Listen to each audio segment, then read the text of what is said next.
Questions, Howard?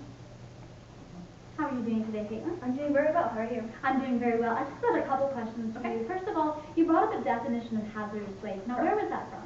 The definition of hazardous waste? Is that the first part I read over that? Yes. Alright, that was specifically from the RCRA. That was printed in the Virginia Environmental Law Journal. Okay, the RCRA. Now, the RCRA is actually a law in place, correct?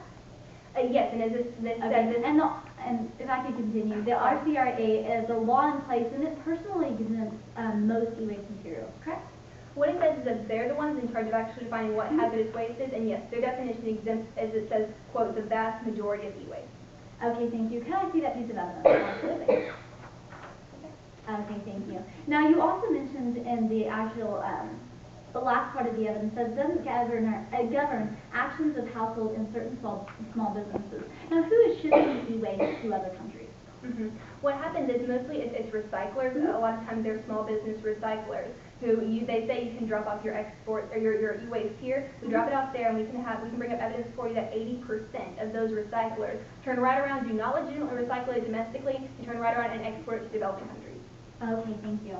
Now, if you can move on, you also stated later on something about we'll deal with that in a second, but also more. Are you more prepared for something if you've been doing it for 20 years? Are you more prepared for if you've been doing it right? Okay, thank you.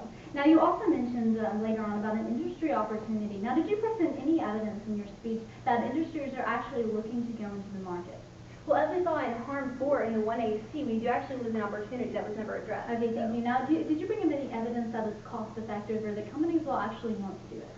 That it's cost effective or companies want to do it? Well, we've seen exporting is lower cost, absolutely. But the fact is we're not mandating recycling. We don't have to recycle it. We can put it in landfills, which are completely safe. Okay, thank you. Now, you also mentioned something about China banning the importation of e-waste. Now, so currently, shipping e-waste to China, who currently bans it, so it's essentially a black market, if you will, correct? Well, what we're doing is it's not illegal for us to export it to them. It's illegal for them to accept it.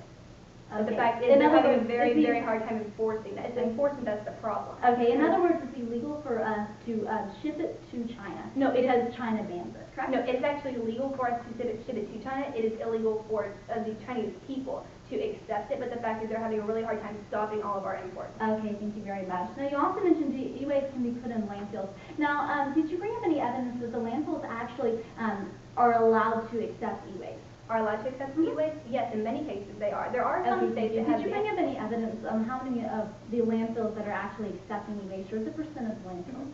I did not bring that piece of evidence in this particular speech. Okay, thank you so much. No further questions. All right.